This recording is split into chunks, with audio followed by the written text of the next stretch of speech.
మైక్రోసాఫ్ట్‌లో 2023లో 10,000 ఎంప్లాయీస్‌ని పీకేశారు performance issue పేరుతో. అయితే మొన్న రీసెంట్‌గా 6,000 మెంబర్స్‌ని పీకేశారు.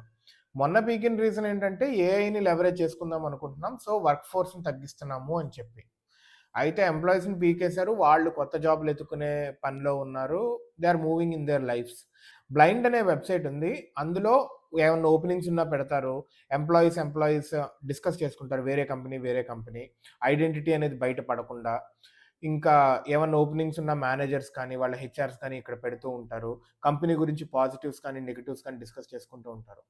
అయితే దాంట్లో పెడుతూ ఒకతను మైక్రోసాఫ్ట్ మేనేజర్ పెట్టారు. ఏమనంటే, "మా టీమ్‌లో ఓపెనింగ్స్ ఉన్నాయి" అని పెట్టారు.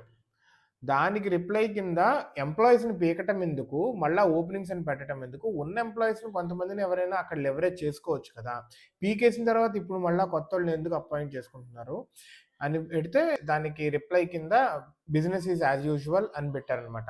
అరే! మీకు కొంచెం ఎంపథీ అనేది ఉండాలి అని చెప్పి అదొక మంచి హీటెడ్ ఆర్గ్యుమెంట్ లాగా తయారై డిస్కషన్ అనేది లింక్డ్ఇన్‌లో, సోషల్ మీడియాలో బాగా ట్రెండ్ అవుతుంది. మెయిన్‌గా నేను చెప్పదలుచుకుందేంటంటే, వచ్చే కొత్త ట్రెండ్స్‌తో అప్‌డేటెడ్‌గా ఉండండి. లేదంటే ఇప్పుడు ఇంటర్వ్యూ ప్రాసెస్ అనేది కూడా చాలా టఫ్ అయిపోతుంది. వాళ్ళు కంపెనీలో చేసిన ప్రాజెక్ట్స్‌తో పాటు మన హాబీ ప్రాజెక్ట్స్ కానీ, వేరే ప్రాజెక్ట్స్ కానీ ఏమన్నా చేసామా? ఓపెన్ సోర్స్‌కి ఏమన్నా కాంట్రిబ్యూట్ చేసామా? ఇవన్నీ కూడా చూస్తున్నారు.